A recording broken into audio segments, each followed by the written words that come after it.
So hello everyone, a very good evening to all and welcome to physics academy. फटाफट से video को like और share कर दीजिए और चैनल को सब्सक्राइब कर दीजिए और हमें हमारे इस रिवॉल्यूशन में सपोर्ट कीजिए। हम लाए आप लोगों के लिए आईडीजेम का बिल्कुल फ्री कोर्स, ठीक है, और जिसमें मैं आपको केमिकल बॉन्डिंग पढ़ा रहा हूँ।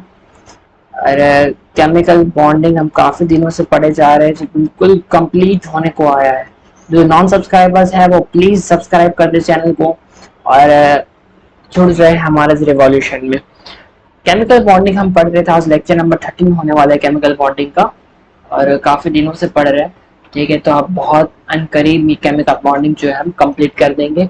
आज कल से शायद एमओटी शुरू कर देंगे, आज जो है वो ऑलमोस्ट ऑलमोस्ट जो है वो हम कंप्लीट कर देंगे। ठीक है, बाकी सारी वीबीटी की सारी चीजें। ठीक है, चले देखे जरा यहाँ पे।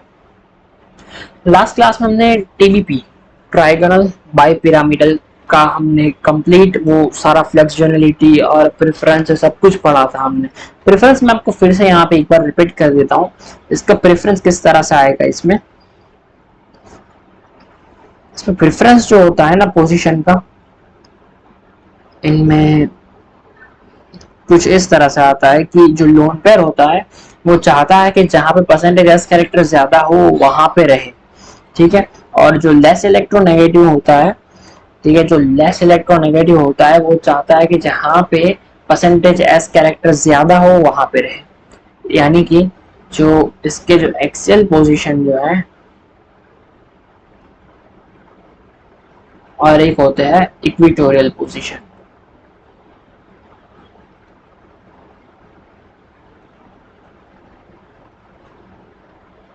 एक्सियल पोजीशन में कौन कौन से ग्रुप आना चाहेंगे। एक तो पहले एक्सियल पोजीशन में आपको पता है कि वहां पे बॉन्ड एंगल कम होता है। ठीक है, अब बॉन्ड एंगल कम होने की वजह से वहां पे स्टेरिक रिपल्शन लग सकती है। इस वजह से जो एक्सियल पोजीशन होता है वहां पे स्मॉल साइड ग्रुप और साइड एटम आना चाहते हैं। दूसरा तो ये है कि वहां पे मोर इलेक्ट्रोनेगेटिव एटम आना चाहता है। क्यों? क्योंकि आपको पता है कि जहां पे मोर इलेक्ट्रोनेगेटिव एटम जहां पे जाके जुड़ते हैं उस बॉन्ड की वो परसेंटेज एक्स कैरेक्टर बिल्कुल कम कर देते हैं और बॉन्ड एंगल भी कम कर देते हैं। ठीक है, तो ये जो कैरेक्टर है बिल्कुल ही इन एक्सियल पोजीशन में पाया जाता है कि वहां पे परसेंटेज कैरेक्टर कम होता है, बॉन्ड लेंथ ज्यादा होती है और एंगल कम होता है, तो मोर इलेक्ट्रोनेगेटिव एटम का प्रेफरेंस वहीं पे जाएगा। ठीक है, और थर्ड पॉइंट जो है कि जो सिंगल बॉन्ड होते हैं, ठीक है, तो single bond forming side atom और साइड ग्रुप, यानी कोई भी साइड एटम और साइड ग्रुप अगर सिंगल बॉन्ड बनाना चाहते हैं, ठीक है, तो वो एक्सियल पोजीशन पे ही रहेंगे। डबल बॉन्ड वाले एक्सियल पोजीशन पे नहीं आएंगे। अगर किसी को भी डबल बॉन्ड बनाना है साइड एटम या साइड ग्रुप को, तो वो एक्सियल पोजीशन पे तो बिल्कुल भी नहीं आएंगे। ठीक है, यहाँ पे कौन से आएंगे, लार्ज साइड ग्रुप और side atom, less electronegative, lone pair और सिंपल से, बिल्कुल ही सिंपल सी बात है, समझने वाली बात है। यही है कि बस इतना ही है कि यहाँ पे एंगल ज्यादा होता है इक्वेटोरियल पोजीशन में, परसेंटेज कैरेक्टर ज्यादा होता है इनके बॉन्ड्स में, तो यहाँ पे लेस इलेक्ट्रोनेगेटिव बॉन्ड आराम से आ जाएंगे। ठीक है, लोन पेयर आराम से यहाँ पे रह पाएगा, परसेंटेज कैरेक्टर ज्यादा होता है। Large side group because angle ज्यादा है, और double bond forming side atom और side group because percentage character ज्यादा है। ठीक है, तो सिंपल सी बात है, यही प्रेफरेंस ऑर्डर था टीबीपी के अंदर, किस तरह से वो प्रीफर करते हैं। अब थोड़ा सा हम आगे बढ़ते हैं, ये चीज हम देखते हैं कि अब तक तो हमने ये चीज सुनी थी, अब तक तो हमने ये चीज ऐसे देखा था। जस्ट सेकेंड ना, कहाँ गया यार, मुझे आपको ये पढ़ाना था।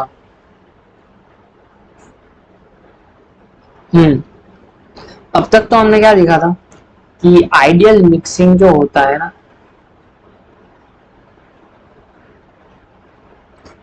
उसमें एक तो पहले जीरो लोन पेयर होना चाहिए और 500 बॉन्ड पेयर होने चाहिए। दूसरी कंडीशन थी कि ऑल साइड एटम जो है वो सेम होने चाहिए। उसके अलावा भी सबके एटम सेम है, 5 बॉन्ड पेयर है, 0 लोन पेयर है, फिर भी PCl5 में आप देख सकते हैं कि डिफरेंट टाइप ऑफ हाइब्रिडाइजेशन हमें देखने को मिलता है। यानी एक तीन इक्विटोरियल बॉन्ड्स में जो है परसेंटेज कैरेक्टर ज्यादा मिलता है, एक्सियल बॉन्ड में कम मिलता है, यानी फिर भी नॉन आइडियलिटी आ ही जाती है। ठीक है, तो यहाँ पे हम लिखेंगे कि इन TBP geometry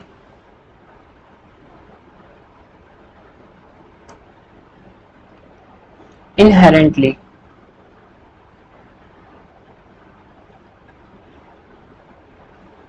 HOs have different energies।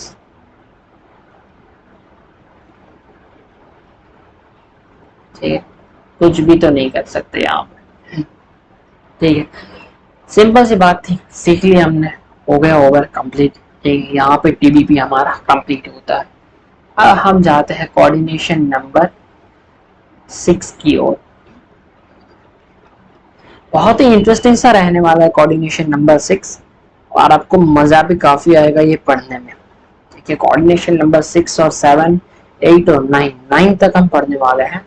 तो कोऑर्डिनेशन नंबर 6 को इसको जरा सीखते हैं किस तरह से इसमें पूरी इनकी ज्योमेट्री और क्या सब रहता है। इसके अलावा हम छोटी सी एक बात हम यहाँ पे सीखना भूल गए, ठीक है, वो मैं कंप्लीट कर देता हूँ एक यहाँ पे, कि अगर कोऑर्डिनेशन नंबर 5 में आपको ये तो पता है, ठीक है, अगर 5 बॉन्ड पेयर हो गए और 0 लोन पेयर, तो TBP शेप होगा उसका। ज्योमेट्री तो हर बार जो है वो सेम रहने वाली है, क्योंकि लोन पेयर भी काउंट होता है ज्योमेट्री में, लेकिन उनका शेप जो होता है ना, उसमें सिर्फ बॉन्ड पेयर काउंट होते हैं। ठीक है, तो उसमें हम जरा देखने की कोशिश करते हैं कि किस तरह से ये होता है। अगर 4 बॉन्ड पेयर और 1 लोन पेयर आ गया, तो कौन सी जगह से आपको पता है कि ये इस तरह से होता है, ये कौन सी जगह लोन पेयर आना पसंद करेगा, तो वो ऑब्वियसली इक्विटोरियल पोजीशन पे आना पसंद करेगा। तो उसका शेप कैसा हो जाएगा, के शेप हो जाएगा। अगर 3 बॉन्ड पेयर और 2 लोन पेयर की अगर हम बात करें, दूसरा लोन पेयर कहाँ से जाएगा, आपको पता है, ठीक है, कि दूसरा लोन पेयर भी इक्विटोरियल से ही जाएगा, तो वो यहाँ से जाएगा। तो अब जो है इसका हल्का सा टी शेप आने लगता है। लेकिन ये जो लोन पेयर है ना, अब इनमें इलेक्ट्रॉनिक फैक्टर भी तो लगेगा, थोड़ा ये रिपल करेंगे इसको। ठीक है, तो लेकिन फिर भी एट द एंड हम कहते हैं कि इसका जो है वो टी शेप आ जाता है। उसके बाद अगर हम मानते हैं कि 2 बॉन्ड पेयर और 3 लोन पेयर है, तो यहाँ पे लीनियर हो जाएगा, परफेक्ट लीनियर हो जाएगा, क्योंकि अब 3 और ये निकल गए, बस एक सीधा डंडा रह गया। ऐसा तो होगा नहीं कि एक ही बॉन्ड पेयर हो और 4 लोन पेयर हो, क्योंकि फिर तो हाइब्रिडाइजेशन की जरूरत ही नहीं है, सिर्फ एक ही बॉन्ड पेयर हो तो। ठीक है, सिंपल सी बात थी, कवर करनी थी, कर ली। ठीक है, चलिए अब बढ़ते हैं कोऑर्डिनेशन नंबर 6 की तरफ। देखिए सर, अब यहाँ पे तो क्लियर है, एक तो S है, PX है, PY है, PZ है।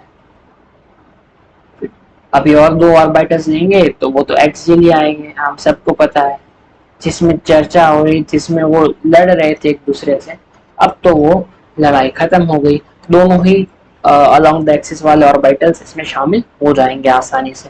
तो अब इनके बीच में आप जरा देखिए, एक तो है अगर DZ² और PZ मिलेंगे तो इसको सेंटर मान लीजिए, तो 2 बॉन्ड जो है वो Z एक्सिस, इसको Z एक्सिस मानते हैं, तो 2 बॉन्ड जो है वो Z एक्सिस के अलोंग बन जाएंगे। ठीक है, और जब PX PY और DX² Y² इस तरह से अगर जो 4 इस तरह के, यानी आप देखिए एक X एक्सिस के अलोंग है, एक Y के अलोंग है, और ये भी XY के अलोंग है। ठीक है, यानी मान लो कि ये X है, ये Y है, तो ये PX रहने वाला है, ये PY रहने वाला है, और बिल्कुल सेम इसी तरह से DX² Y² भी ऐसा ही रहने वाला है। और S तो जब मिक्स करेगा इनमें तो वो भी वैसा ही हो जाएगा, यानी S PX PY और DX² Y² ये जो है ये चारों मिलके XY प्लेन में जो है अरेंज होंगे। और XY प्लेन में आपको पता है कि XY प्लेन से जो है वो 360 डिग्री का पूरा होता है, कोई भी प्लेन होता है उसमें हम स्पेस में उसको अरेंज करना चाहे तो चार बॉन्ड को हम मैक्सिमम एंगल पे हम अरेंज करना चाहे तो वो 90 डिग्री पे हम अरेंज कर सकते हैं। और अगर हम ऐसा भी देखना अगर हम चाहे तो देख सकते हैं कि मान लो कि ये वाला एक्सिस जो है वो एक्स एक्सिस है और ये वाला जो है एक्सिस है वो वाई एक्सिस है और ये वाला एक्सिस जो है वो जेड एक्सिस है। तो एक तो यहाँ पे इस तरह से ये तो आ ही गया पी जेड और डी जेड स्क्वायर से। फिर जो है ये एक्स एक्सिस पे ये दो बॉन्ड बन जाएंगे पी एक्स और इसका एक लोब एक्स एक्सिस पे है, ठीक है, तो वो दोनों मिक्स करेंगे तो एक्स एक्सिस पे दो लोब बन जाएंगे और वाई पे भी एक तो पी वाई है ही और एक उसका वाई। तो इस तरह से ये कंप्लीट बन जाएगा, यानी कि ये जो एक्स वाई प्लेन है इनमें मैक्सिमम एंगल, ठीक है, ये इस तरह से कुछ बनने वाले हैं। ये ऐसे ये एक्स वाई प्लेन में ये चार ऑर्बिटल्स जो है हाइब्रिड ऑर्बिटल्स जो है वो अरेंज होंगे, मैक्सिमम 90 डिग्री पर अरेंज हो सकता है, ठीक है, और एक ऊपर होगा और एक नीचे होगा। तो ये जो होने वाला है कंप्लीट ऑक्टाहेड्रल ज्योमेट्री इनकी बनने वाली है। कैसे बनेगी? ऑक्टाहेड्रल जियोमेट्री इनकी बनेगी, ठीक है, क्योंकि वो एक्स वाई प्लेन में जो चार ऑर्बिटल्स अरेंज है तो बनने वाले भी चार ही बनेंगे और एक्स वाई प्लेन में जब वो अरेंज होंगे तो मैक्सिमम एंगल जो होगा उनके बीच में 90 डिग्री का होगा। तो चार ऑर्बिटल्स एक्स वाई प्लेन में 90 डिग्री पे अरेंज है और दो जेड एक्सिस में जो दो ऑर्बिटल्स अरेंज है, जब उनको सारे को मिलाएंगे और देखेंगे तो हमें ऑक्टाहेड्रल ज्योमेट्री बनती हुई आराम से दिख जाएगी। अब यहाँ पे ऑक्टाहेड्रल ज्योमेट्री कुछ ऐसी हम यहाँ पे ड्रॉ करते हैं, देखिए कुछ ऐसी बनने वाली है। एक तो ये ऊपर नीचे और एक ये ऐसे ऊपर, ये होती है ऑक्टाहेड्रल ज्योमेट्री। सारे के सारे एंगल जो होंगे वो 90 डिग्री पे होंगे, ठीक है, सब के सब एंगल जो है वो ऑल एंगल 90 डिग्री, यानी यहाँ पे सारे बॉन्ड लेंथ सारे बॉन्ड स्ट्रेंथ सब कुछ सेम है, ठीक है, सिंपल सी बात है।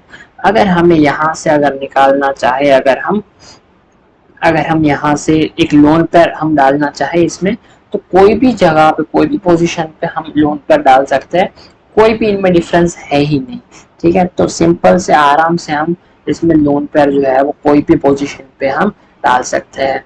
अगर 6 के 6 बॉन्ड पेयर है तो इनकी ज्योमेट्री जो होगी वो तो ऑक्टाहेड्रल ही रहेगी, शेप भी ऑक्टाहेड्रल हो जाएगा। लेकिन अगर 5 बॉन्ड पेयर और एक लोन पेयर आ गया तो मान लो कि हमने ऊपर से इसको निकाल दिया, ठीक है, ऊपर से बॉन्ड पेयर को हटा के लोन पेयर लगा दिया तो इस तरह से कुछ हो जाएगा। तो ये क्या होगा, और ये जो ऊपर का लोन पेयर है इनको थोड़ा थोड़ा रिपल भी करेगा बॉन्ड पेयर को, ठीक है। तो ये जो होगा वो फाइनली हमें कुछ नजर आएगा स्क्वायर पिरामिडल, ठीक है। ये जो है वो स्क्वायर है और ये पिरामिड है, स्क्वायर पिरामिडल जैसा कुछ नजर आने लगेगा, ठीक है। तो यहाँ पे क्या इसका शेप होगा? Square pyramidal. अगर हम चार बॉन्ड पेयर की बात करें और दो लोन पेयर की बात करें तो अब पहला अगर यहाँ से निकला है तो अब इनको नीचे नीचे धक्का दे रहा है तो दूसरा बिल्कुल ही उसके ऑपोजिट से निकलेगा, ठीक है। तो इसके बाद उसका जो शेप होगा वो कुछ ऐसा हो जाने वाला है, इसको इस बार स्क्वायर प्लेनर हो जाएगा, ठीक है। यहाँ पे स्क्वायर पिरामिडल था और यहाँ पे स्क्वायर प्लेनर हो गया। क्यों यहाँ से हमने निकाला, क्यों इसी पोजीशन पे निकाला? क्योंकि लोन पैर मिनिमम रिपल्शन करे, ठीक है, ऐसी पोजीशन हमें सिलेक्ट करनी चाहिए ना, क्योंकि दूसरा लोन पैर जहाँ दे रहे उसको तो वहां पे लोन पैर का रिपल्शन ज्यादा होता है, वो बिल्कुल ही कम रहना चाहिए, तो 180 डिग्री पे हम उसको शिफ्ट कर सकते हैं, ठीक है। अगर हम यहाँ पे 3 बॉन्ड पेयर मान लें, 3 लोन पेयर मान लें तो इसको हम कुछ ऐसा कर सकते हैं, यहाँ पे भी लोन पेयर, यहाँ पे भी लोन पेयर, यहाँ पे भी लोन पेयर, तो ये बिल्कुल इसके टी शेप के बराबर आ जाएगा। ठीक है, थोड़ा रिपल करेगा, परफेक्ट टी शेप नहीं होगा, वो आप भी जानते हैं। यहाँ पे दो बॉन्ड पेयर और एक और चार लोन पेयर आ जाए तो अब बिल्कुल वो भी ऑपोजिट में ही, दूसरा लोन पेयर तो ऑपोजिट में ही आएगा बिल्कुल वो भी, तो फिर से एक लीनियर शेप हमें मिल जाएगा, बिल्कुल लीनियर ज्योमेट्री मिल जाएगी। एक बॉन्ड पेयर वाला केस तो होता ही नहीं है। ठीक है, देखिए सिंपल सा था ना, कितना आसान था। तो यहाँ पे कोऑर्डिनेशन नंबर 6 भी कंप्लीट हो चुका है और हम अब मूव करते हैं कोऑर्डिनेशन नंबर 7 की ओर। इसका हाइब्रिडाइजेशन होगा इस बार, 3 डी ऑर्बिटल्स जो होंगे वो पार्टिसिपेट करेंगे। अब तीसरा डी जो होगा वो कौन सा आएगा वो जरा हम देखते हैं। D X square minus Y square plus D Z square, और तीसरा जो होगा वो आप देखें। आप यहाँ पे जरा देख सकते हैं, एक तो है डी एक्स वाई, एक है डी वाई जेड और एक है डी जेड एक्स। जितने भी ऑर्बिटल्स मिक्स हो रहे हैं, ठीक है, इन सब में आप जरा देखिए एक्स और वाई एक्सिस के अलोंग जो है वो ज्यादा ऑर्बिटल मिक्स हो रहा है। तो अगर नया ऑर्बिटल आने वाला भी एक्स और वाई एक्सिस के अलोंग होगा तो उनके अंदर मिक्सिंग काफी अच्छी हो जाएगी। इसी वजह से देखा गया है, ठीक है, कि डी एक्स वाई जो होता है वो फिर उसके बाद इसमें पार्टिसिपेट करने लगता है। ठीक है, ना कि डी वाई जेड और ना कि डी जेड एक्स। ठीक है, इस तरह से इनके बीच में sp3d3 का hybridization following number of orbitals E orbitals जो है वो टुगेदर होकर मिक्स करके हाइब्रिडाइजेशन बनाते हैं। सिंपल सी बात है, आई होप समझ में आ गई होगी। ठीक है, अब आप जरा यहाँ पे देखिए, अब एक्स वाई प्लेन में बनने वाले 1 2 3 4 और इसको भी गिन लो, ये भी इनके साथ मिक्स करके वही, तो एक्स वाई प्लेन में जो है वो 5 ऑर्बिटल हो जाएंगे जो मिक्स करके बनेंगे। 5 ऑर्बिटल एक्स वाई प्लेन में अरेंज होंगे। तो आप जरा सोचिए 360 डिवाइड बाई 5, आंसर आएगा 72। यानी 72 डिग्री के एंगल पे हमारा जो है वो सारे ऑर्बिटल्स जो है एक दूसरे के 72 डिग्री के एंगल पे मिलने वाले हैं, क्योंकि pz और dz स्क्वायर तो जो है ओवरलैप करके वो z एक्सिस के अलाउंग दो ऑर्बिटल्स बना लेते हैं और बाकी के इस तरह से एडजस्ट हो जाते हैं। तो ये तो बन गए, और ये 1 2 3 4 और 5, यानी इस तरह से कुछ हमें पेंटागोनल बाई पिरामिडल मिलने वाला है। ये जो होगा हमें मिलेगा वो होगा पेंटागोनल, क्योंकि ये पेंटागन है और ऊपर और नीचे एक एक पिरामिड है, यानी पेंटागोनल बाई पिरामिडल। ठीक है, आई होप सिंपल सी बात है, समझ में आ गई होगी इसकी ज्योमेट्री। ठीक है, अब थोड़ा इसमें जो है थोड़ा आगे चलते हैं और अच्छे से चर्चा करते हैं इसके अंदर क्या होता है। ठीक है, क्योंकि ये वाले जो एंगल है ना, ये है 90। हमें जो है चर्चा उन्हीं में करनी पड़ेगी जहां पे डिफरेंट बॉन्ड एंगल्स आते हैं। जहां पे डिफरेंट बॉन्ड एंगल आएंगे, ठीक है, वहां पे जो है परसेंटेज एस कैरेक्टर बदल जाएंगे और वहां पे थोड़ी सी चर्चा हमें करनी पड़ेगी। यहाँ पे जो है वो 72 डिग्री है, यानी पॉसिबल कौन कितने कितने हैं, एक तो 90 डिग्री है और एक है 72 डिग्री। ये दो टाइप बॉन्ड एंगल जो है वो पॉसिबल हो सकता है। तो अब आपको सिंपल सी बात आपको पता है, जहाँ पे बॉन्ड एंगल ज्यादा उन बॉन्ड में परसेंटेज कैरेक्टर ज्यादा, जहाँ बॉन्ड एंगल कम वहां पे उन बॉन्ड में परसेंटेज कैरेक्टर कम होंगे।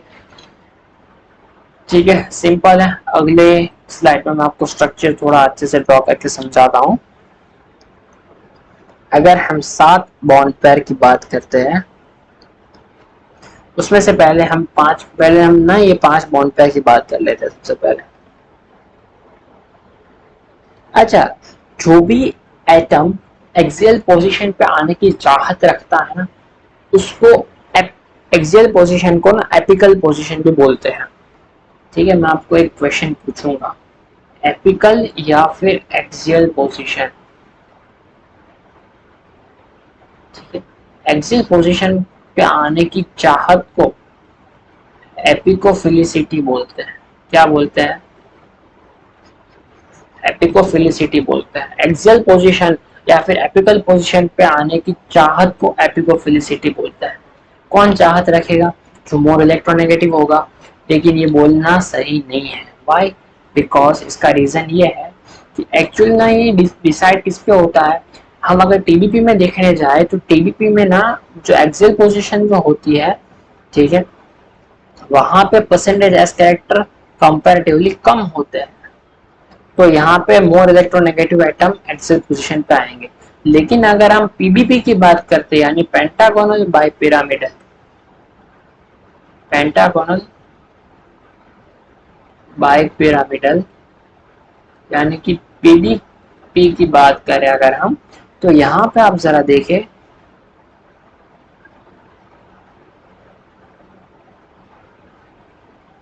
एक बॉन्ड यहाँ पे है, ठीक है, ये वाला जो है 90 डिग्री पे, यानी एक्सियल जो है वहां पे, एक्सियल पे परसेंटेज एस कैरेक्टर ज्यादा है। तो एक्चुअल में तो एक्सियल इक्विटोरियल कुछ नहीं होता। वो एपिकोफिलिसिटी जो होती है वो एक्सियल पोजीशन पे जाने की चाहत होती है। लेकिन इलेक्ट्रोनेगेटिव एटम ऐसा थोड़ी ना कि एक्सियल पे ही जाएगा। एक्सियल पे वो इसलिए जा रहा था क्योंकि वहां पे परसेंटेज एस कैरेक्टर कम थे। लेकिन यहाँ पे परसेंटेज एस कैरेक्टर एक्सियल पे ज्यादा है, तो यहाँ पे लेस इलेक्ट्रोनेगेटिव एटम आने की चाहत रखेगा। ठीक है, लेस इलेक्ट्रोनेगेटिव जो होगा वो एक्सियल पोजीशन पे आने की चाहत रखने वाला है। ठीक है, तो यहाँ पे टीबीपी से बिल्कुल ही उल्टा हमें पीबीपी में देखने को मिलेगा। इसकी एक्सियल पोजीशन को हम जरा डिस्कस कर लेते हैं। इसकी एक्सियल पोजीशन में हमें ये देखने को मिलता है कि परसेंटेज एस कैरेक्टर हाई होते हैं और इस वजह से लोन पेयर आना पसंद करेगा, लेस इलेक्ट्रोनेगेटिव एटम आना पसंद करेगा। फिर जो है वो लार्ज साइड ग्रुप जो होगा ना वो भी यहीं पे आएगा, क्योंकि बॉन्ड एंगल इन्हीं का भले ही 90 है लेकिन ज्यादा तो अभी यही है। ठीक है, तो यहाँ पे ही आने की वो चाहत रखेगा। और जो मल्टीपल बॉन्ड भी जो है वो भी तो यहीं पे आने की चाहत रखेंगे। यानी ये सब एक्सियल इक्विटोरियल कुछ नहीं होता, परसेंटेज एस कैरेक्टर पे डिपेंड करता है। ठीक है, ये सारी बातें। और एपिकोफिलिसिटी जो होता है वो एक्सियल पोजीशन की चाहत होती है, लेकिन इसका मतलब ये नहीं कि हर बार इलेक्ट्रोनेगेटिव एटम ही एक्सियल पोजीशन पे जाए। ठीक है, क्योंकि आप देख रहे हैं कि यहाँ पे बिल्कुल पूरा उल्टा हो चुका है और इक्विटोरियल पोजीशन पे बिल्कुल इसका उल्टा होगा। इक्विटोरियल पोजीशन जो होगी यहाँ पे परसेंटेज एस कैरेक्टर जो होगा वो कम होगा। यहाँ पे जो है मोर इलेक्ट्रोनेगेटिव साइड एटम जो होंगे वो आएंगे और यहाँ पे जो है स्मॉल साइज के साइड एटम आना पसंद करेंगे, क्योंकि एंगल जो है इनका कम है, यानी परसेंटेज एस कैरेक्टर इनका कम है। ठीक है, अब एक क्वेश्चन मैं आपको यहाँ पे पूछता हूँ कि बताइए कि पीबीपी में, किसमें? पीबीपी में आप मुझे जरा इतना सा बताइए कि एपिकोफिलिसिटी,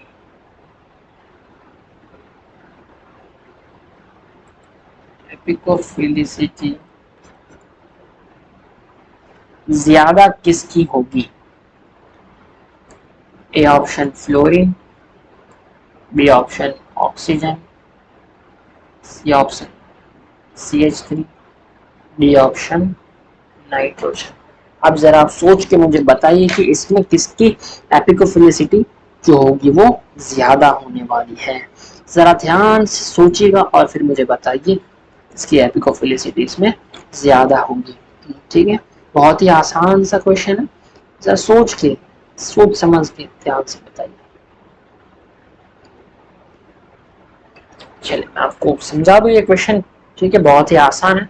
यहाँ पे आप सोच रहे होंगे कि फ्लोरीन आएगा, ठीक है, लेकिन मैंने तो अभी आपको बता दिया कि एपिकोफिलिसिटी यानी एक्सियल पोजीशन की चाहत। ठीक है, और जो है मोर इलेक्ट्रोनेगेटिव एटम जो होता है वो एक्सियल इक्विटोरियल पोजीशन नहीं दिखता, वो दिखता है परसेंटेज एस कैरेक्टर कहाँ कम या ज्यादा है।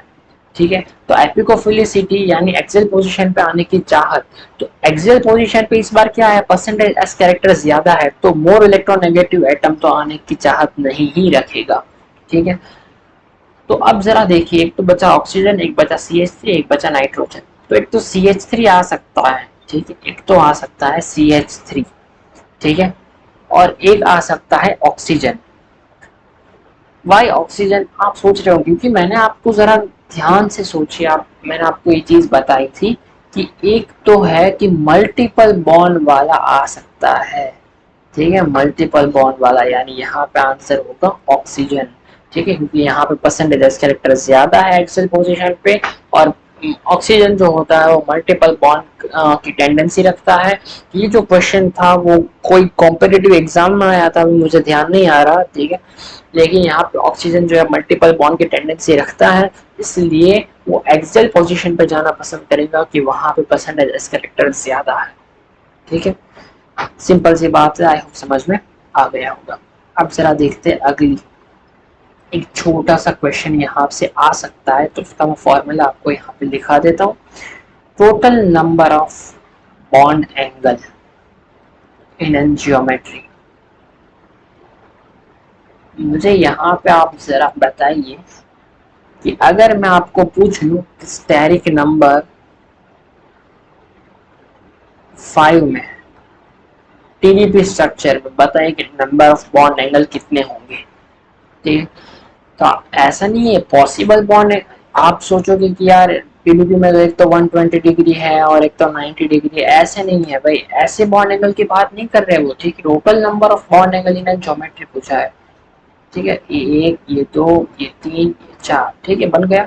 एक तो ये हो गया, एक ये हो गया, एक ये हो गया, एक ये हो गया, एक ये हो गया, ठीक है, फिर एक ये हो गया, एक ये हो गया, तो ऐसे different different type of angle बन सकते हैं, ठीक है। अभी मैंने आपको स्टेरिक, तो मतलब यहाँ पे जो है हमें कंसिडर, अच्छा हम अभी तक सिर्फ 120 डिग्री और 90 डिग्री क्यों डिस्कस कर रहे थे, क्योंकि हमें एडजेसेंट पोजीशन से मतलब था, रिपल्शन जो होता है वो एडजेसेंट पोजीशन से होता है, ठीक है, लेकिन यहाँ पे क्वेश्चन अगर ऐसा पूछ ले कि total number of bond angle कितने हो सकते हैं, ठीक है, तो हर एक स्टेरिक नंबर की अलग अलग ज्योमेट्री अलग अलग जो होगी, ठीक है, उसमें बॉन्ड एंगल हमें कैलकुलेट करना मुश्किल हो जाएगा। तो इस वजह से एक छोटा सा फॉर्मूला यहाँ पर गिवन है NC2, ठीक है, ये वाला फॉर्मूला सिंपल सा हम अप्लाई करना है यहाँ पे और हम इसका आंसर मिल जाएगा, जिसमें n जो है वो दिखाएगा total number of bond pair, ठीक है, ये जो है हमें total number of bond pair दिखाएगा, क्योंकि हमें ऑब्वियसली पता है कि लोन पेयर का एंगल जो होता है वो फाइंड करना पॉसिबल नहीं है, ठीक है, इसलिए हम यहाँ पे बॉन्ड पेयर का जो है उनके total number of bond pair के ऊपर से उसमें आने वाले नंबर ऑफ एंगल्स का हम पता लगा सकते हैं, क्योंकि नंबर ऑफ बॉन्ड एंगल जो होंगे वो तो लोन बॉन्ड पेयर और बॉन्ड पेयर के बीच में ही होंगे, लोन पेयर का तो हम लोन पेयर बॉन्ड पेयर के बीच में तो हम फाइंड नहीं कर सकते, ठीक है। तो अगर मान लो कि तारीख नंबर 5 में भी लोन पेयर आता है तो different number of bond angles हो सकते हैं, ठीक है, कम हो सकते हैं। मान लो ये तारीख नंबर 5 है, इसमें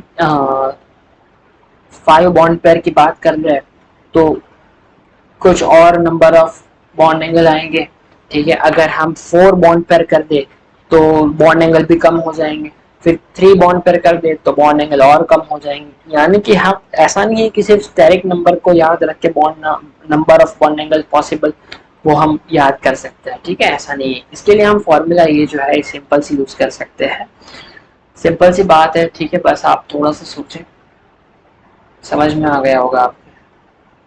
5C2 5 factorial upon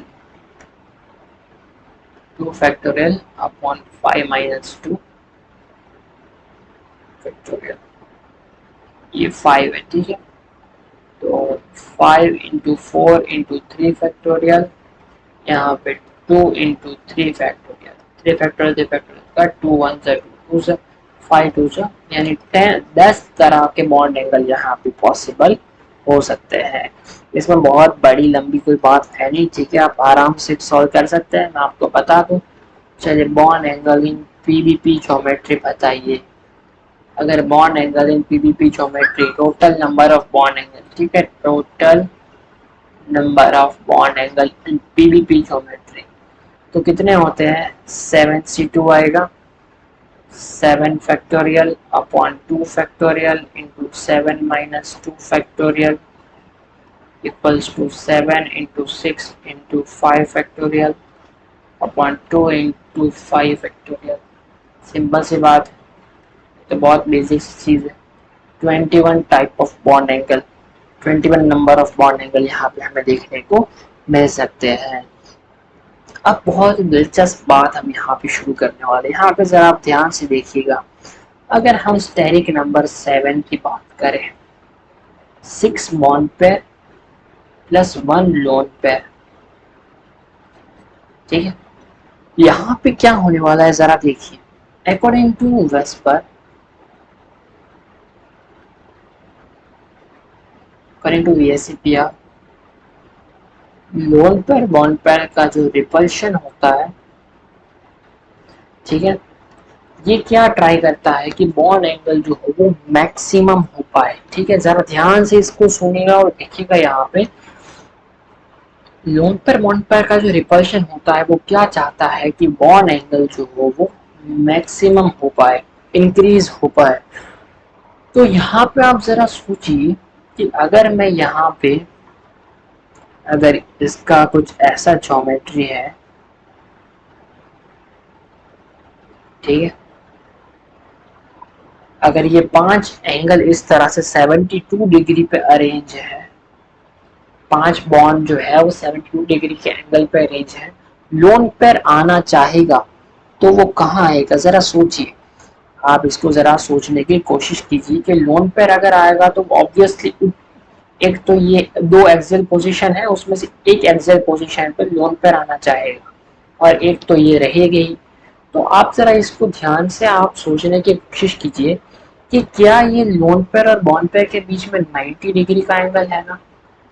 तो 90 डिग्री का एंगल काफी ज्यादा अनस्टेबल हो रहा था, तभी तो इसी वजह से तो ये इसके हाइब्रिडाइजेशन का सारी कहानी यहाँ पे उलझी।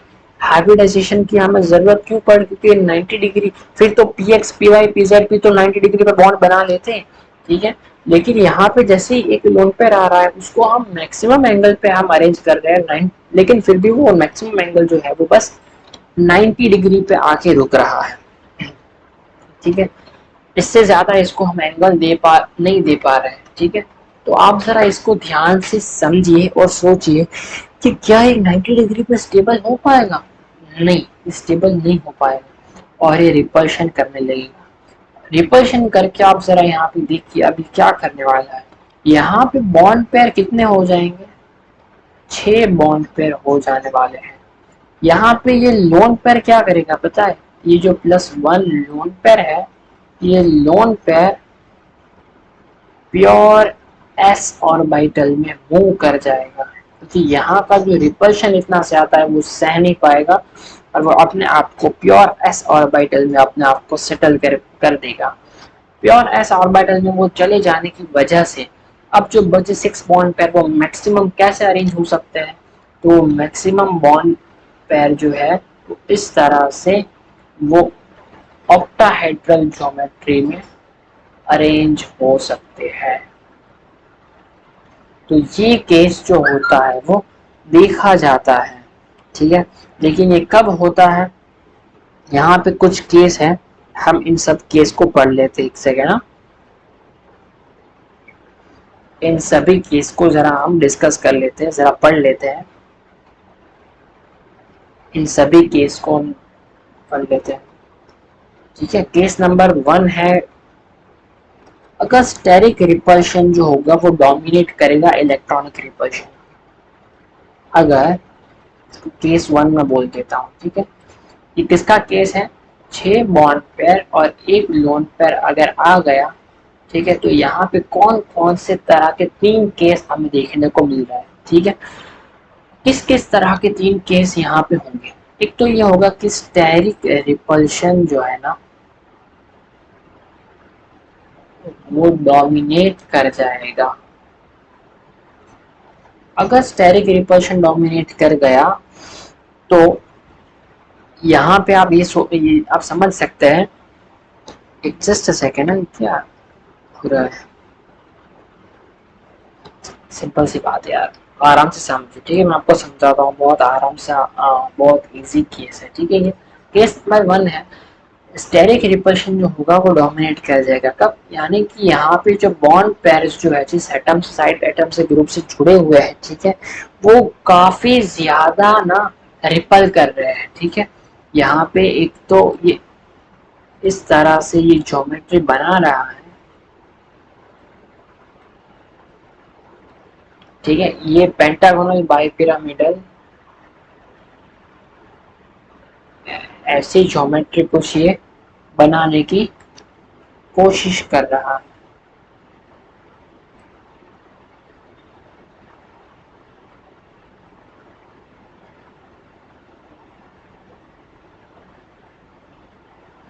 अब यहाँ पे एक लोन पेयर है, ठीक है। अब एक लोन पेयर आप समझ सकते हैं कि यहाँ पे अगर एक लोन पेयर की बात कर रहे हैं तो ये वाला होगा, हम इसको एक्सियल को लोन पेयर मान लेते हैं। लेकिन फिर भी अगर जो उसके साइड एटम इतने ज्यादा बल्कि रहे होंगे ना, तो ये क्या करेगा, ठीक है, ये क्या करेगा, ये जो लोन अपना ये जो 72 डिग्री वाला एंगल है ना, इसमें वो नहीं रह पाएगा। 90 डिग्री में भी उसका रहना मुश्किल हो रहा है और आप 72 डिग्री पे उसको रखेंगे तो वो दिक्कत ही करेगा। तो यहाँ पे वो क्या करता है, ये जो लोन पेयर जो यहाँ पे रुका हुआ है एक्सियल पोजीशन को, इसको वो धक्के दे दे के इसको प्योर एस ऑर्बिटल में भेज देगा। अब ये जो प्योर एस ऑर्बिटल में चला जाएगा तो ये इसका हाइब्रिड ऑर्बिटल में कोई रोल नहीं होगा। अब कितना इसका सिर्फ 6 बॉन्ड पेयर हो गए और वो मैक्सिमम अपने आप को 90 डिग्री पर अरेंज कर सकते हैं और ऑक्टाहेड्रल ज्योमेट्री बना सकते हैं, ठीक है।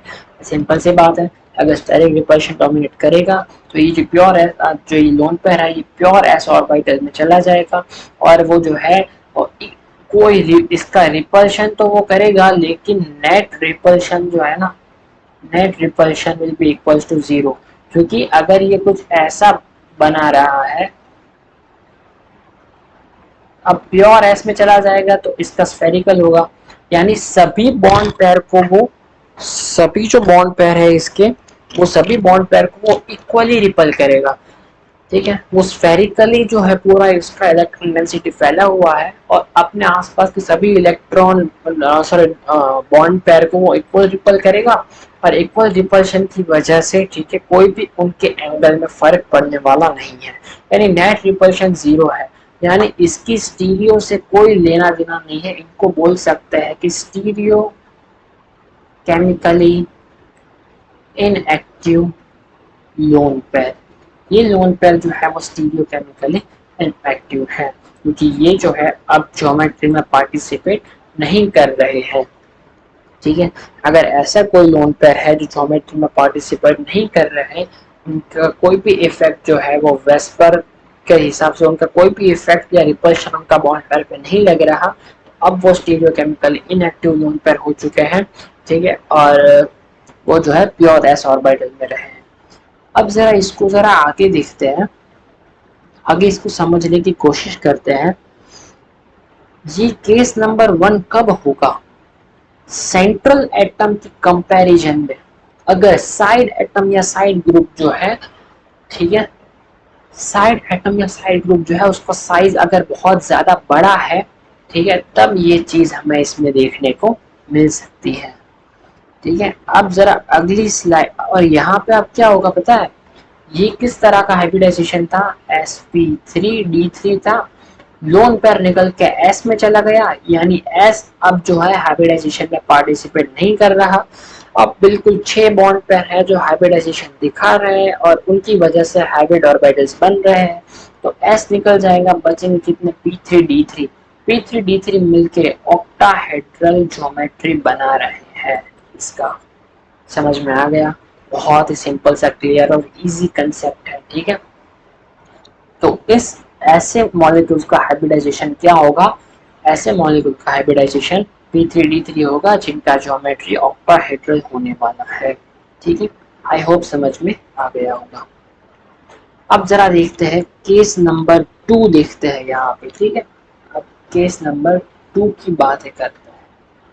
अगर ऐसा हुआ कि इलेक्ट्रॉनिक रिपल्शन जो है, इलेक्ट्रॉनिक रिपल्शन जो है वो डोमिनेट कर जाए, अगर ये डोमिनेट कर गए, ठीक है, तो अब क्या होने वाला है इसको जरा देखिए।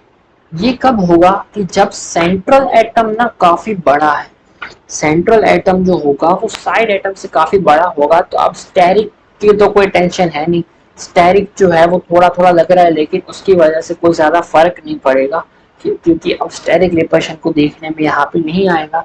तो अब हम इलेक्ट्रॉनिक रिपल्शन की बात करेंगे, यानी सेंट्रल एटम जो हो काफी लार्ज इन साइज हो देन साइड एटम और साइड ग्रुप, तब ये इलेक्ट्रॉनिक रिपल्शन डोमिनेट कर सकता है।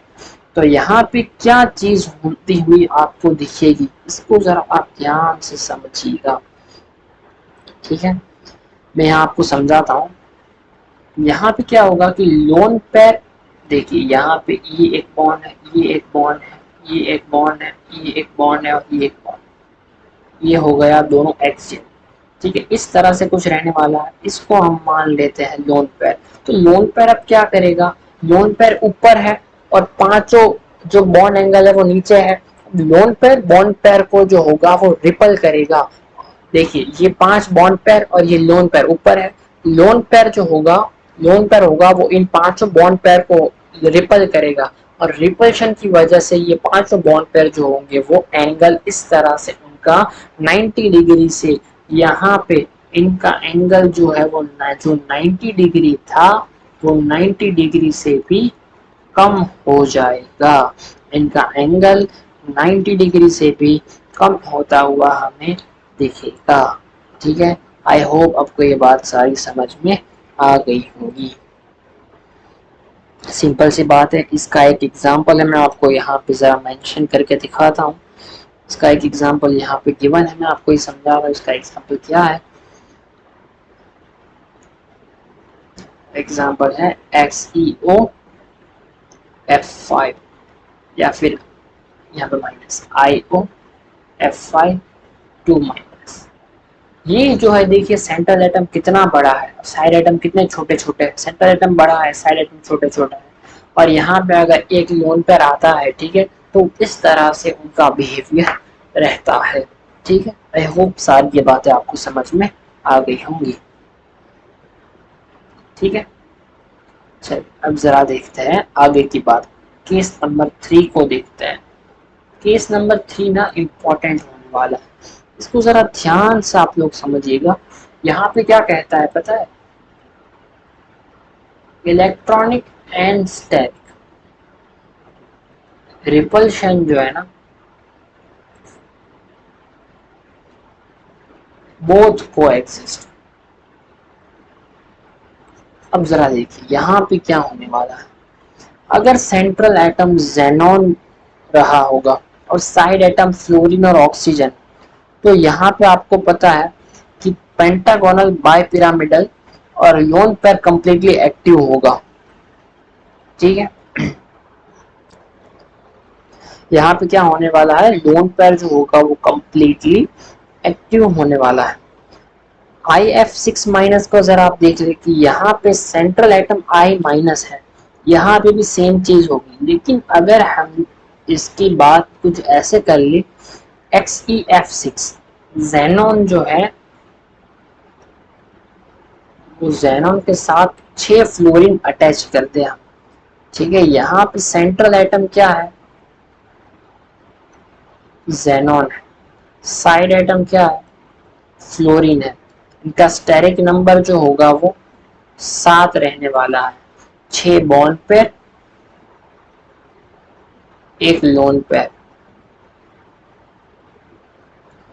कुछ इस तरह से वो रहने वाला है, ठीक है। अब यहाँ पे एक्चुअल में क्या होता है कि आप देखिए, एक तो कंडीशन है कि स्टेरिक डोमिनेट कर रहा है तो लोन पेयर इनएक्टिव हो जा रहा है, एक हो रहा है कि इलेक्ट्रॉनिक डोमिनेट कर रहा है तो लोन पेयर एक्टिव होकर रिपल्शन कर रहा है, और एक इन दोनों के बीच वाला केस है जहाँ पे इलेक्ट्रॉनिक और स्टेरिक दोनों ही एग्जिस्ट कर रहे हैं। यहाँ पे आप इनकी फ्लेक्सिबिलिटी देखने को मिलेगी, आप जरा यहाँ पे ध्यान से देखिएगा।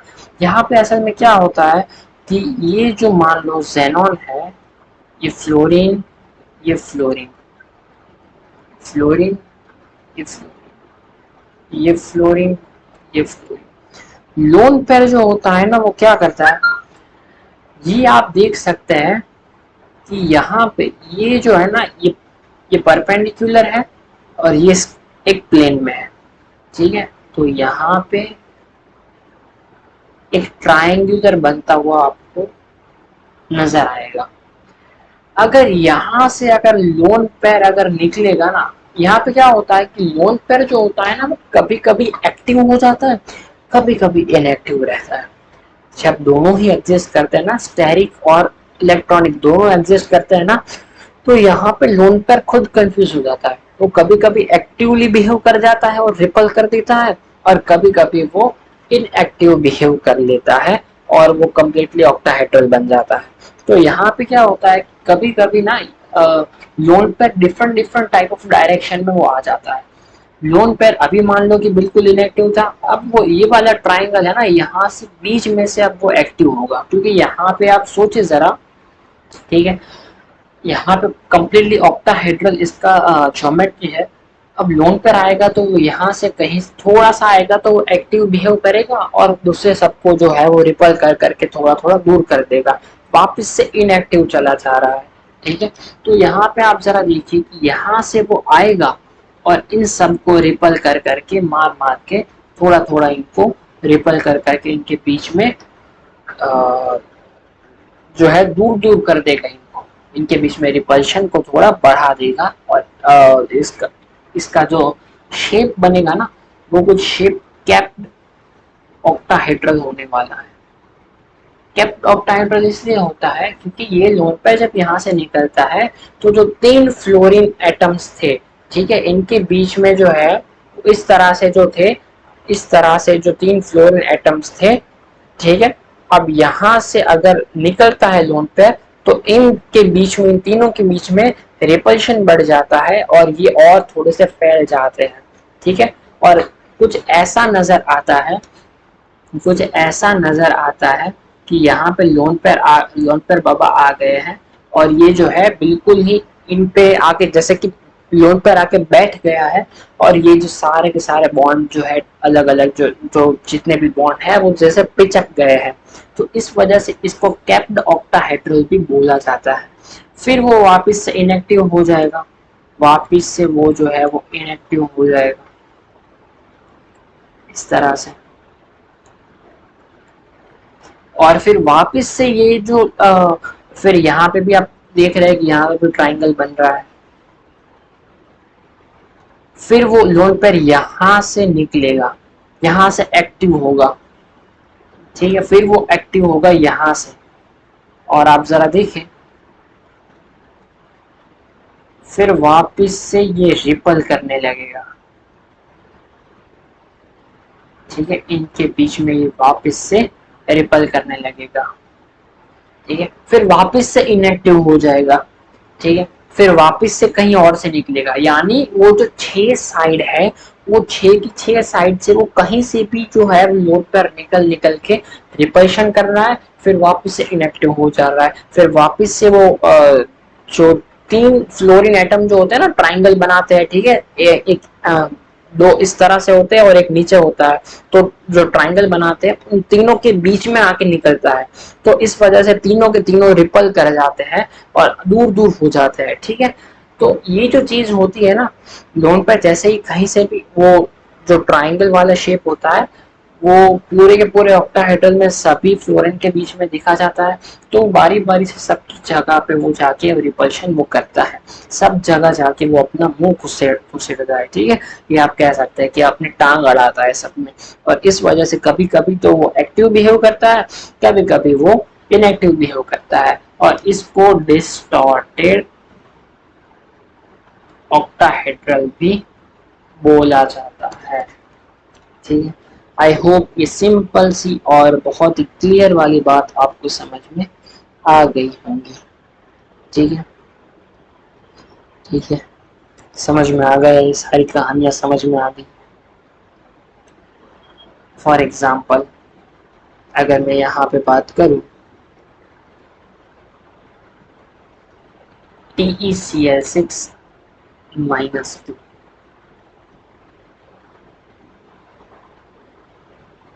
जस्ट सेकेंड ना,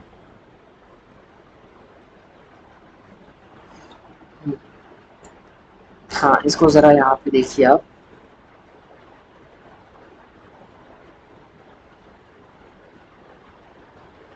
अगर अब तीनों को समराइज कर देते हैं, केस नंबर 1 में अगर हम देखें, अगर स्टेरिक डोमिनेट करता है, अगर स्टेरिक डोमिनेट कर जाता है तो यहाँ पे लोन पेयर जो है वो इनएक्टिव हो जाते हैं, प्योर एस ऑर्बिटल में हो जाते हैं और परफेक्ट ऑक्टाहेड्रल ज्योमेट्री में आ जाते हैं। ये सारा किसका केस है? 6 बॉन्ड पे और एक लोन पेयर का। ठीक है, इनके एग्जांपल्स हैं TeCl6 -2 और एक एग्जांपल है ICl6-1 और तीसरा एग्जांपल है BrF6-। इन सब में स्टेरिक जो होता है वो डोमिनेट कर जाता है और कुछ ऐसा परफेक्ट ऑक्टाहेड्रल ज्योमेट्री हमें देखने को मिलता है। केस नंबर 2 की जरा बात करते हैं। यहाँ पे क्या होता है कि इलेक्ट्रॉनिक हम मानते हैं कि डोमिनेट कर जाता है,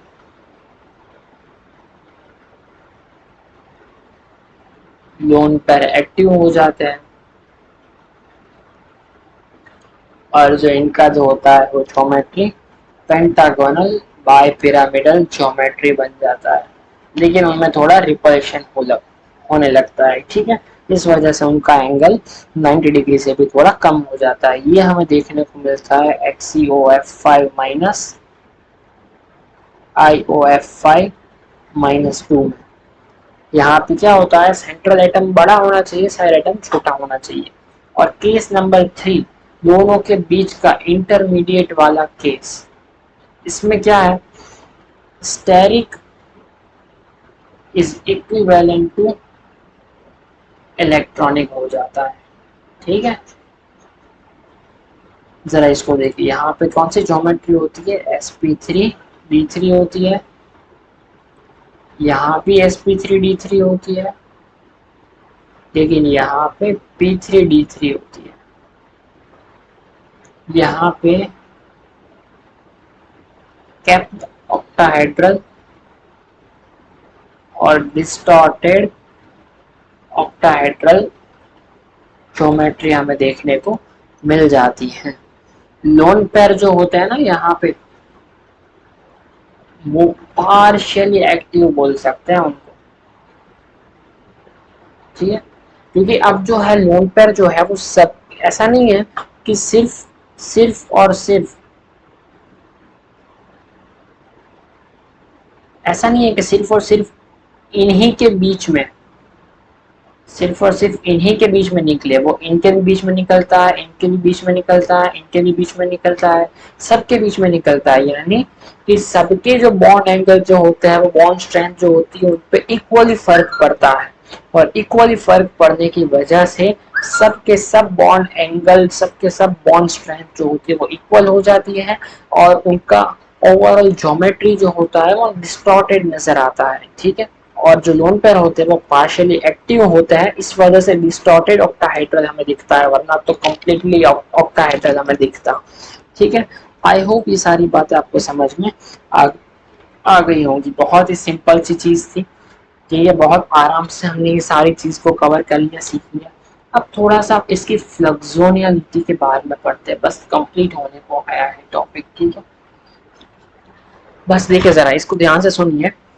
ठीक है, फ्लक्सोनियलिटी जैसे ही खत्म होता है ना, कोऑर्डिनेशन नंबर 7 खत्म, कोऑर्डिनेशन नंबर 8 और 9 जो है वो मैं बस 5 मिनट में खत्म कर दूंगा, कुछ ज्यादा है नहीं, बस बने रहे मेरे साथ, बस कुछ देर की बात है, बीबीटी कंप्लीट हो जाएगा। अगले लेक्चर से हम जो है आराम से एमओटी की शुरुआत कर देंगे। ठीक है, सो आप सबको मैं कॉन्ग्रेचुलेशन करूंगा कि हमने कंप्लीट बीबीटी करने को आए। ठीक है, चले थोड़ी सी हिम्मत रखे, बस हो जाएगा।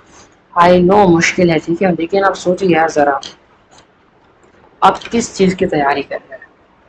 आप तैयारी कर रहे हैं आईआईटी की, उस इंस्टीट्यूट की आप तैयारी कर रहे हैं जहां पे जाने के लिए 15,000 बच्चे अप्लाई करते हैं और लोग मरते हैं उस कॉलेज में जाने के लिए। ठीक है, आप जरा सोचिए तो सही, क्या इतना कंपटीशन को क्लियर करके सिर्फ 550 650 बच्चे जो सिलेक्ट होते हैं, क्या वहां तक पहुंचना क्या इतना आसान होगा? ठीक है, क्या इतना आसान होगा? क्या आपको धक्के देने वाले नहीं होंगे क्या? अरे बहुत कॉम्पिटिटिव, बहुत कॉम्पिटिशन। तो अब आपको थोड़ा आगे निकलना है, थोड़ी अच्छी तरीके से पढ़ाई भी तो करनी पड़ेगी। अब ज्यादा मोटिवेट करने के मूड में नहीं हूँ, सिलेबस कंप्लीट करना है, ठीक है, वरना आप वैसे भी बोर हो जाएंगे, हो गए होंगे शायद। ठीक है, लेकिन ये पढ़ना सब जरूरी है, इसमें से क्वेश्चंस आ जाता है। ठीक है, ये सारा थियरी जो है वो पढ़ना बेहद बेहद जरूरी है। मैं आपको कंप्लीट जो है ये मैंने आपको कोऑर्डिनेशन नंबर 7 बस कंप्लीट होने को है, बस इसका थोड़ा फ्लेक्सिबिलिटी इसमें भी देखा जाता है। ठीक है, तो किस तरह से फ्लेक्सिबिलिटी होता है इसको जरा हम देख लेते हैं, चेक कर लेते हैं। देखिए जरा, यहाँ पे असल में क्या होता है, डिस्टॉर्टेड ऑक्टाहेड्रल से मूव करके वो पेंटागोनल बाइपिरामिडल में जाता है एनर्जी लेके, और वापस से वो एनर्जी छोड़ के आ जाता है। मान लीजिए कि यहाँ पे उसका जेनॉन, ये ऑक्टाहेड्रल था, अब यहां से निकला लोन पे, तो ये बॉन्ड थोड़ा सा खिंच जाएगा ऐसे, ये थोड़ा सा पीछे चला जाएगा, मतलब सॉरी थोड़ा सा नीचे चला जाएगा, और ये जो बॉन्ड है ये भी जो होगा वो भी थोड़ा सा इस तरह चला आएगा। ठीक है, और बाकी के जो होंगे वो तो ऐसे ही रहेंगे, और यहाँ से लोन पर निकल आएगा, फिर वो वापस से इनएक्टिव हो रहा है।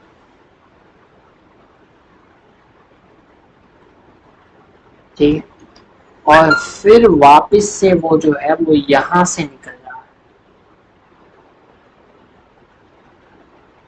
कहाँ से निकल रहा है वो, इसको थोड़ा ऊपर धकेलेगा, इसको थोड़ा और जो है नीचे धकेलेगा। ठीक है, और यहाँ से निकलेगा। तो ये जो होगा वो बारी बारी से सभी जगह सभी ट्राइंगुलर के बीच में से वो निकलता रहेगा। ट्राइंगुलर कौन सा था, इसको जरा इमेजिन करने की कोशिश कीजिएगा। ठीक है, ये वाला जो है ना, ये ट्राइंगल, ट्राइंगल के बीच में यहाँ से निकलेगा, तो इनको जो है थोड़ा धक्का तो लगेगा। ठीक है, तो बिल्कुल ऐसे ही जब वो यहाँ से भी निकलेगा, ठीक है, धक्का तो इनको भी लगेगा, ये थोड़ा ऊपर आ जाएगा, ये पीछे पीछे। ठीक है, तो ये बारी बारी से ना, थोड़ी देर में यहाँ था, फिर यहाँ गया, फिर कहीं और, फिर कहीं और, फिर कहीं और। तो इसकी वजह से क्या होता है, सभी जगह पे वो घूमता है, और सभी bond angle, bond length, bond strength सब कुछ जो होता है वो सब में सब इक्वली फेस करता है, सबका जो होता है वो सेम हो जाता है।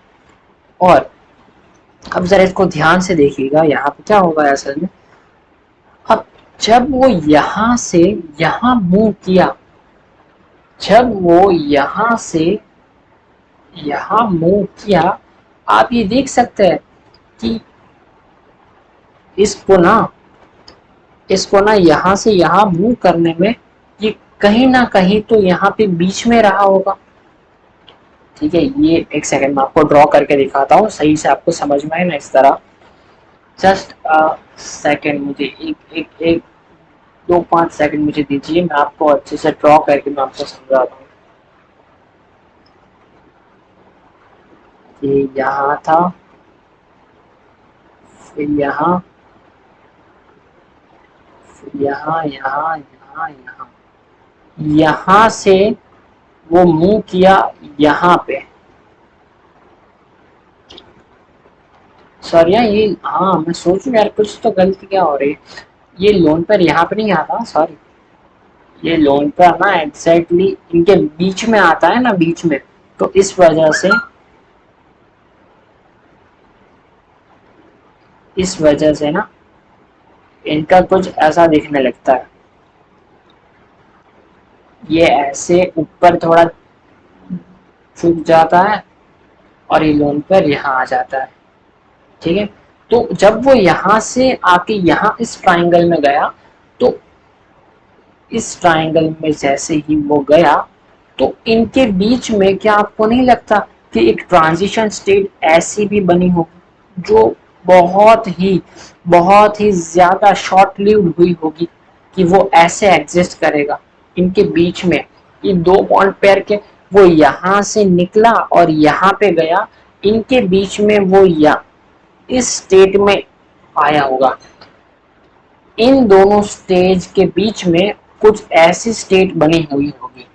तो बस इस स्टेज में वो क्या करता है कि इन बॉन्ड पेयर को जो होता है वो रिपल करता है और एक पीबीपी ज्योमेट्री बना लेता है। ठीक है, और ये जो पीबीपी ज्योमेट्री है वो यहाँ से जो फ्लोरीन को रिपल करता है और ये जो पीबीपी ज्योमेट्री बनती है, यही होता है उसका फ्लक्सजोनियलिटी। ठीक है, सिंपल सी बात है, काफी थोड़ा एडवांस लेवल भी है, लेकिन ना ये चीज, ये इसका एक तो एग्जांपल XeF6 है और एक तो है IF6-।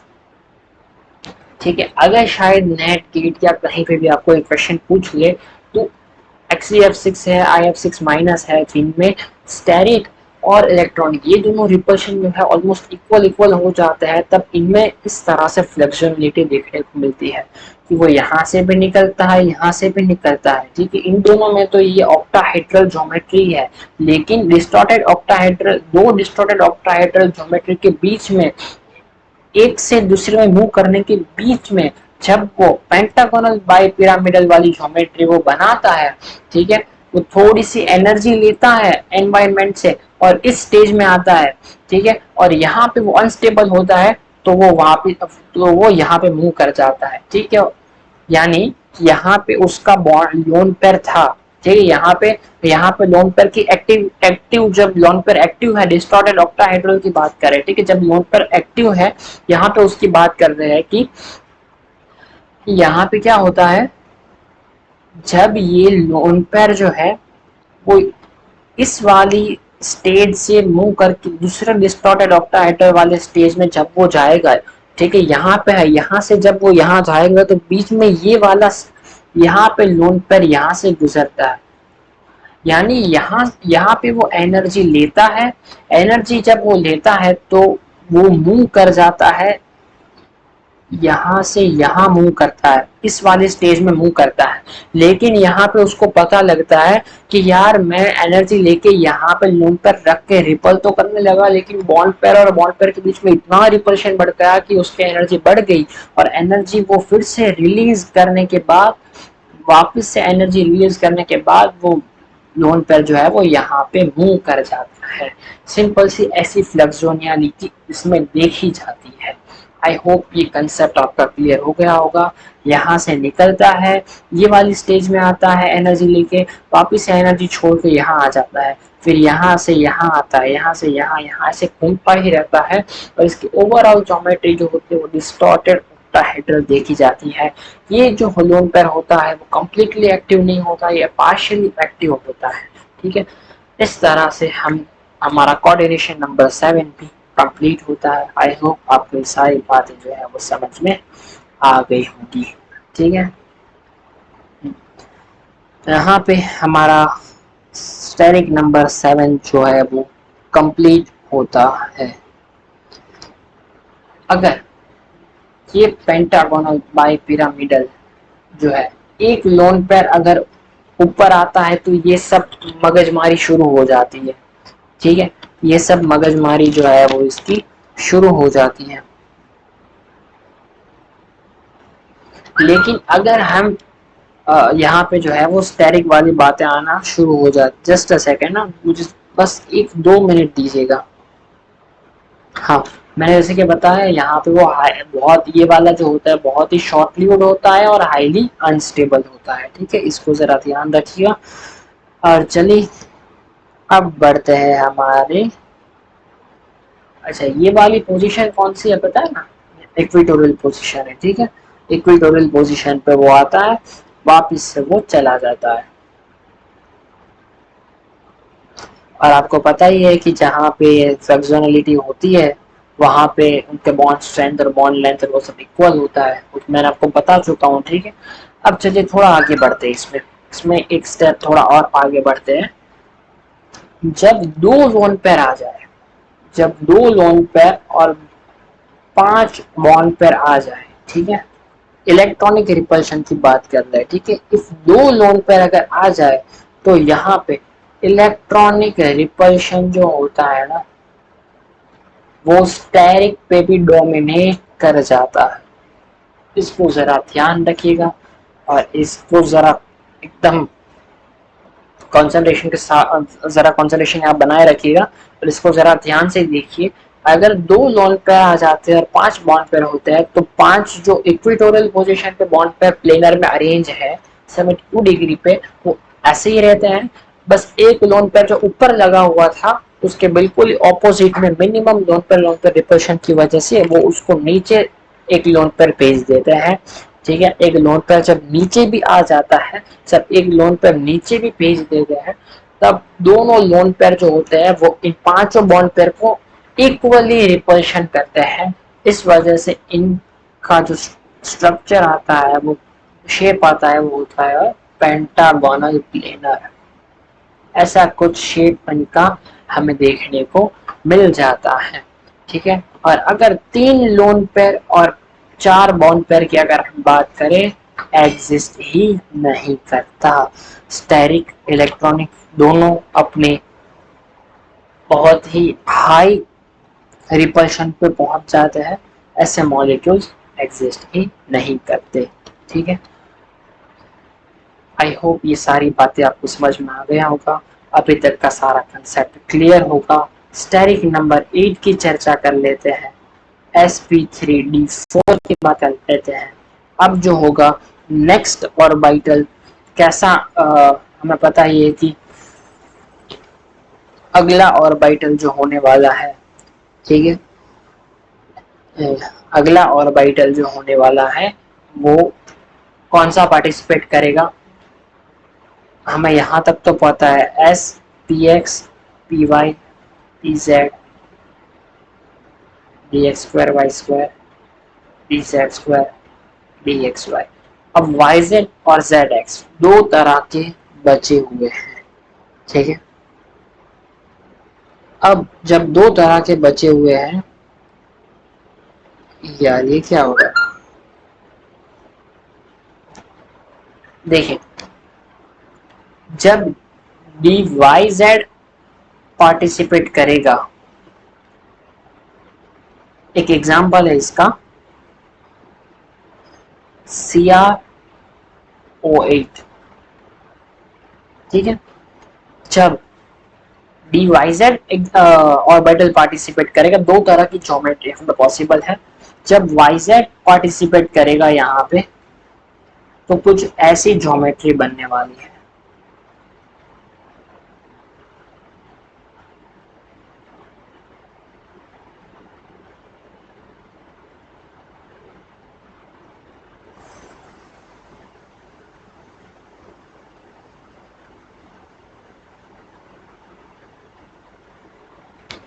कुछ ऐसी ज्योमेट्री बनेगी, इसे कहते हैं triangular dodecahedron.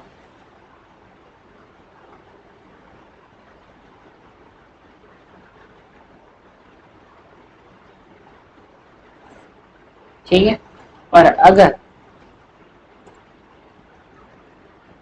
D Z x participate करता है, ठीक है, दो तरह की ज्योमेट्री पॉसिबल है। यहाँ का एक एग्जांपल है IF8। अगर इतना डीप में आता नहीं लेकिन अगर शायद पूछ ले तो हम तो वीबीटी कंप्लीट कर देंगे। ठीक है, आयोडीन एफ एफ एफ और एफ।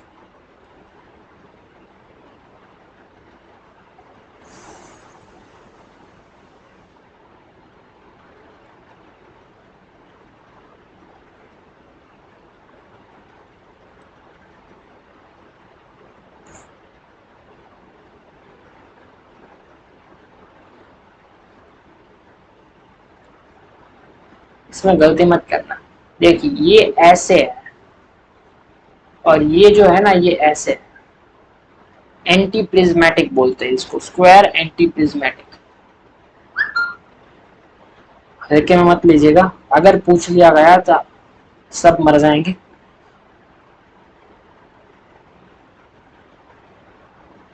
अपना जो है वो,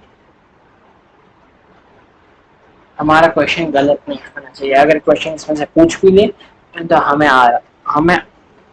आता है, ये भी इसका भी आंसर आता है। ठीक है, तो बहुत सिंपल सी बात थी, ये भी हमने कंप्लीट हम कर चुके हैं। ठीक है, जरा देखिए इसको। तो दो तरह की ज्योमेट्री पॉसिबल है, ये होता है एंटी प्रिज्मेटिक ज्योमेट्री। अगर स्टेरिक नंबर 8 में 7 बॉन्ड पेयर और एक लोन पेयर आ जाए तो ये एक लोन पेयर बहुत ज्यादा रिपल्शन इसको फेस होगा। इस वजह से ये जो लोन पेयर होता है वो स्टीरियो केमिकली इनएक्टिव हो जाता है। ठीक है, और इस वजह से 7 बॉन्ड पेयर का तो आपको पता ही है कि वो पेंटागोनल बाइपिरामिडल की तरह बिहेव करते हैं। ठीक है, बस तो फिर सिमिलरली वो पेंटागोनल इसका कैसा होगा, जस्ट सेकेंड ना, कुछ 7 बॉन्ड पेयर है ना, तो पेंटागोनल बाइपिरामिडल,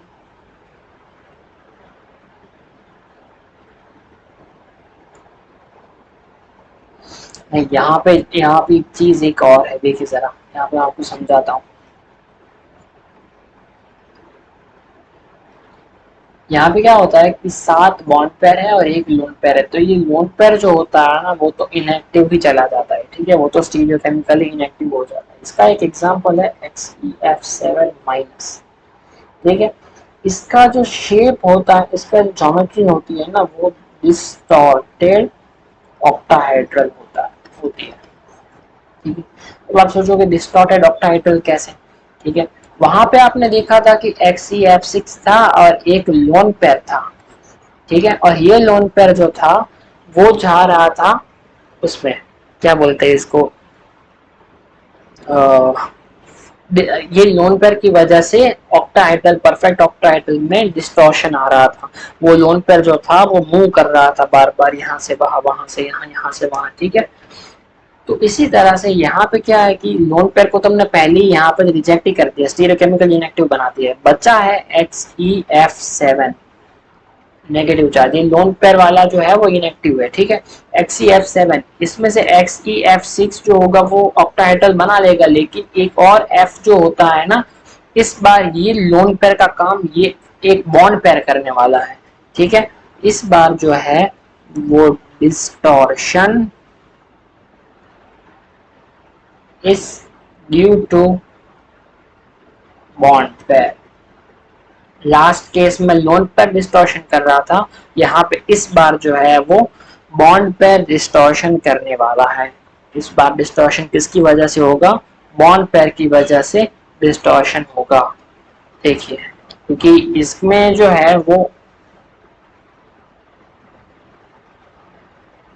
इतने ज्यादा स्टेरिक नंबर जब आएंगे ना तब इनमें रिपल्शन होने लगा, तब ये जो है वो ऑक्टाहेड्रल की तरह ही बिहेव करना चाहेगा। लेकिन जो है लास्ट जो 7th बॉन्ड पेयर है वो कभी यहाँ, कभी यहाँ, कभी यहाँ, कभी यहाँ, तो जो काम वो लोन पेयर कर रहा था इस बार वो बॉन्ड पेयर करने वाला है। इस बार जो ये परफेक्ट ऑक्टाहेड्रल में से जब वो डिस्टॉर्टेड ऑक्टाहेड्रल होने लगता है, इसकी वजह बस इस बार जो होने वाली है वो बॉन्ड पेयर की वजह से होने वाला है। यहाँ पे जो है ये बॉन्ड पेयर ऐसा काम करता है, इनके बीच में जो ये जो ट्राइंगल है इनके बीच में ये बॉन्ड पेयर यहाँ पे आके इस परफेक्ट ऑक्टाहेड्रल को वो डिस्टॉर्ट करता है। कुछ डिस्टॉर्टेड ऑक्टाहेड्रल जैसी ज्योमेट्री इनके अंदर देखी जाती है। ठीक है, आई होप समझ में आ गया। स्टेरिक नंबर 9, आखिरी स्टेरिक नंबर, इसमें तो अब कोई दिक्कत ही नहीं है, पांचों के 5 आ जाएंगे sp3d5, और 8 बॉन्ड पेयर और एक लोन पेयर अगर आया, कुछ ऐसी ज्योमेट्री बनी इसका एक एग्जांपल है HCF8-2। इसका बस इसमें ये जो लोन पेयर है वो तो इसमें जो लोन पेयर है ना वो पार्शियली इनएक्टिव होता है। लोन पेयर जो होता है वो पार्शियली इनएक्टिव होता है। तो इसकी ज्योमेट्री कैसी होती होगी? इसकी ज्योमेट्री होती है स्क्वायर एंटी प्रिज्मेटिक। तो आप सोचो कि इससे ज्यादा अगर लोन पेयर वगैरह आ गए, नहीं वो एग्जिस्ट ही नहीं करता, उसमें रिपल्शन इतना ज्यादा बढ़ जाता है। ठीक है, तो स्क्वायर एंटी प्रिज्मेटिक उसका नॉर्मल ज्योमेट्री होती है। लेकिन अगर और ये जो लोन पेयर जो होता है, ठीक है, ये जो स्टेरिक नंबर 9 जो होता है वो 8 bond pair plus 1 lone pair की फॉर्म में ही आता है। ठीक है, उसमें अलग से ऐसा कुछ नहीं होता कि कंप्लीटली उसके अंदर इस तरह से हो कंप्लीटली 9 बॉन्ड पेयर। ठीक है, क्योंकि उसके लिए बहुत डिफिकल्ट हो जाता है इतना ज्यादा, क्योंकि स्टेरिकली बहुत क्राउडिंग हो जाता है। इस वजह से वो 9 बॉन्ड पेयर वो नहीं बनाता, 8 बॉन्ड पेयर और 1 लोन पेयर रखता है और वो ज्योमेट्री बनाता है स्क्वायर एंटी प्रिज्मेटिक, जिसमें उसका कुछ बॉन्ड इस तरह से जो होता है। ठीक है, यहाँ पे इस तरह से जो उसका बॉन्ड होता है, लोन पेयर यहां से निकलता है और स्क्वायर एंटी प्रिज्मेटिक को थोड़ा सा हल्का सा जो होता है वो स्लाइट डिस्टॉर्शन देता है। ठीक है, ये लोन पेयर यहाँ से निकलता है और ये जो बॉन्ड पेयर है इनको थोड़ा सा धक्का दे दे के थोड़ा सा डिस्टॉर्शन इनके अंदर ले आता है। बस तो यहाँ पे हो गई हमारी बीबीटी कंप्लीट। अगली क्लास से हम एमओटी पढ़ने वाले हैं, तैयार रहना, बहुत जबरदस्त एमओटी पढ़ेंगे। ठीक है, बीबीटी हम यहाँ पे पूरा का पूरा कंप्लीट कर चुके। आई होप आपको ये सारी बात समझ में आ गई होंगी, काफी देर लगी लेकिन बढ़िया से हमने बीबीटी कंप्लीट करने की कोशिश किया है। आपको सब कुछ समझ में आया होगा। अगर कुछ भी डाउट आ रहा है, कुछ भी क्वेश्चन आ रहे हैं, बन रहे हैं, ठीक है, तो आप आके मुझसे व्हाट्सएप में आप मुझसे कनेक्ट हो सकते हैं। डिस्क्रिप्शन में लिंक गिवन होगा। ठीक है, टेलीग्राम से भी आप जोड़ सकते हैं। ठीक है, जो भी नोट्स वगैरह जो कुछ प्रीवियसली शेयर किया होगा तो उसका डेटा टेलीग्राम पे बना रहता है, तो टेलीग्राम ग्रुप पे आप वहाँ पे ज्वाइन हो जाइएगा। व्हाट्सएप ग्रुप में आप आने के बाद वहाँ पे आप कुछ भी डाउट वगैरह है या फिर जो कुछ भी आपको इश्यू हो रहा है, ठीक है, आप हमसे डिस्कस कर सकते हैं। मिलते हैं हमारी अगली क्लास में, तब तक good night, take care, bye bye, see you in the next class.